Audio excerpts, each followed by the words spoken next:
Hello everybody, and welcome to the Nord Brothers. We are here on the Welsknight Patreon server. We are starting off our tour video series. We're going to start off here in our harbor with a video touring through the different builds we've got going on out here. And then we'll move into the town and eventually on to our other builds in the community areas throughout the server. We're hoping that it'll show you what our builds are, show you how we build. We've been doing this for a couple years now, ever since we started playing together. But we've been building together for a lot longer than that. So we'll start out here on Dragon Island. This is the incoming portal area for our build. As you can see, we just wanted to make a grand entrance into our area. These two dragons here, as you can see, they're mirror images of each other. We got this design from another YouTuber. We will have to link him in the description below because I cannot remember his name at the moment. From here we'll go to Morgan up in the airship up in the sky there. And here we are on the deck of the Phantom, our airship travel arrangements to get us from Season 4 Welsknight Patreon to Season 5 Welsknight Patreon. The airship itself is something I put together. Originally it was for AFK for our creeper farm, which is down here below. Below decks there is actually some crew quarters where you can actually rest if you need to. And there's also some forward-facing cannons that our friend on the server, Evil Shoes, actually put together for us. And these cannons are special in that they fire a projectile out of the front of the ship that ordinarily only fires straight up. So he launches fireworks horizontally, which is a pretty cool effect.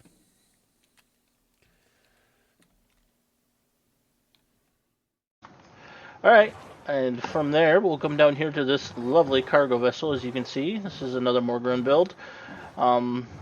He built this as a cargo vessel for our gunpowder farm, which we'll take you to after we do a quick tour of this boat. And this cargo ship here is actually designed to haul the cargo from our creeper farm. It is an original design.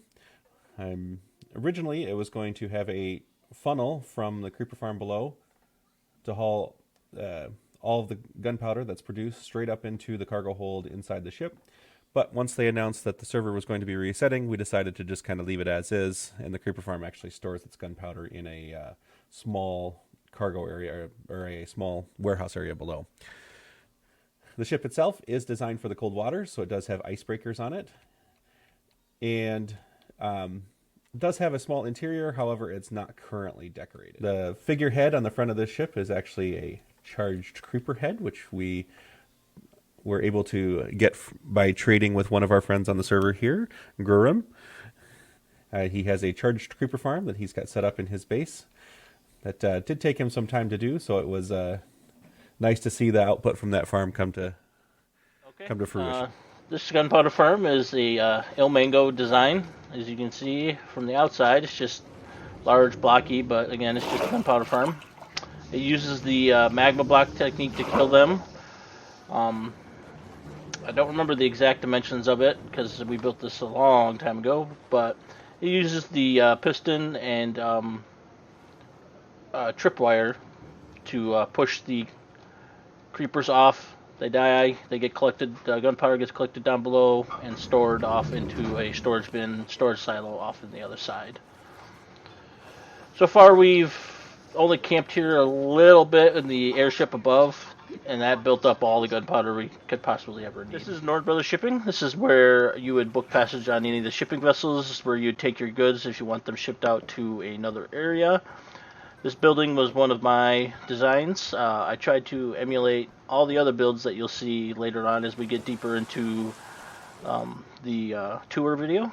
As you can see, our interior is not quite done yet, but again, we're not big on interiors here. At least I'm not. Morgren's builds, you'll see a lot more interiors. But inside, you'll see a lot of empty space, but it's good for storage. That's what the idea was, is to store the goods. Below, you'll have this decking area where things, and a crane to load things onto the boats that will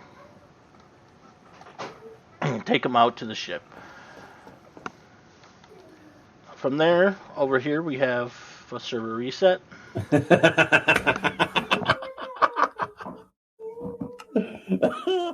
These small vessels here are actually a small fishing vessel. They're a single-decked, single-mast ship, another original design. You can see here that the deck is just a smooth single deck. We've got spider web fishing nets spread out here along with a nice fenced boom. And you might also notice that just below the water there's a sea lantern sunk into the surface. That lantern actually acts as an icebreaker. Being that we are in a cold biome, without those icebreakers there, the water around here would actually all turn into surface ice, as you can see there just beyond the reach of the lantern. That surface ice would actually make it really difficult to fish if you were out here trying to fish from a boat. The largest vessel in our harbor here is actually the great ship Googly Eyes. You can thank my kids for that. This ship is actually based on a Lord Dacker design. It is one of his ships of the line. It is not a block-for-block copy of his design. However, it is referencing his ship of the line for the majority of its basic layout and for its mast placement and the basics that would make it into a ship. So Lord Dacker deserves the credit for the basics of this ship layout. The interior of the ship itself is all custom designed here. We've got the top deck with the trapdoors that lead down into the cargo area. They actually will go through 2 layers before they get down to the cargo, because this first layer is actually the crew quarters or the traveling quarters. So inside there would actually be some staterooms here, and there's a small bunk, a footlocker, their own lamp. There's also a galley with a brewing stand. There's a small sink. This is actually a larder here, and a small stove. The back of the ship, we have the captain's quarters, which of course is the largest and most well appointed of the quarters. Across from the galley, we've got a small sitting area where you could eat. And then further up the ship, you've got more staterooms, including staterooms with double bunks. And then as you get closer to the front of the ship, you get into the more expensive rooms that you would lease for your travels. They've come with, of course, the double bed, more well-appointed areas, their own window, a closet, and private access to the bow front, where they've got their own access to a private deck and probably some of the best views that the ship would have to offer. Probably not the best place to be should there be a storm, but still, if you were wanting to have a good view of where the ship was headed, this would be the best place for that. Below decks is the cargo hold. You access that here, following down the ladder. And we've got a nice selection of the basic trade goods from the area. We've got lumber, we've got slime blocks, wheat, and of course at the front of the ship we've got our bone blocks, which are all staples of the Brorheim exports. And continuing on, we got the market district for the dock area. As you can see, we got tons of different market stalls that would sell the various goods that we have available in our area. This here is a fountain that's fed from a river that runs along the banks. Behind the wall. Behind the wall, runs along the banks beneath the keep, which we'll get to later. Over here we have the large warehouse for the market area in the dock district. Inside is all the goods that we offer to ship out. Iron, mushrooms, coal, raw coal. and various other things. Continuing on, we'll take it over to Morgren and the customs house. Moving down the harbor from the warehouse area, we've got some more lumber storage.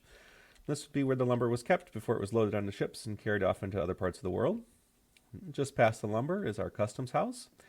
The downstairs of our customs house would be where the harbor master set up shop, collecting mooring fees, tariffs, and other taxes on imports into the city of Burheim to be passed along into their coffers.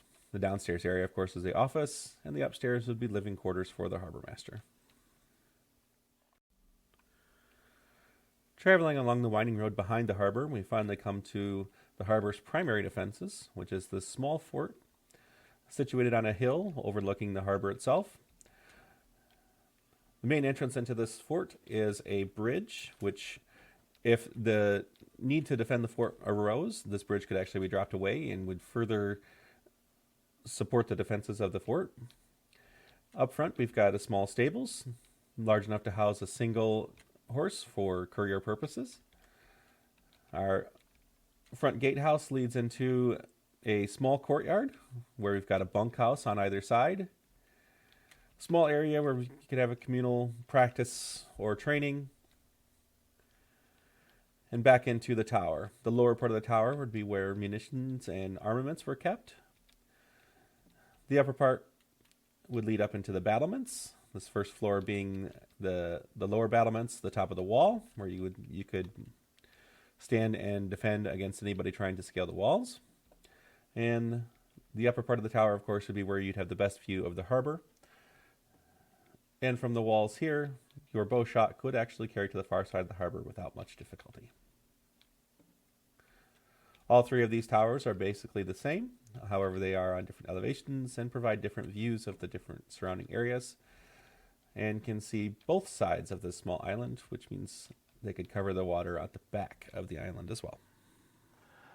All right, everybody, this was first part in our series. We're going to continue on after this. You'll see more of our large build area covering various builds that we've done. Next part of the tour, we'll be taking you into the village and showing you the different parts of the interior of the village. And then we'll be moving on to some of the exterior areas and eventually on to our castle. I hope you all enjoyed this first part, and we'll see you back for the next one. Thank you, everyone.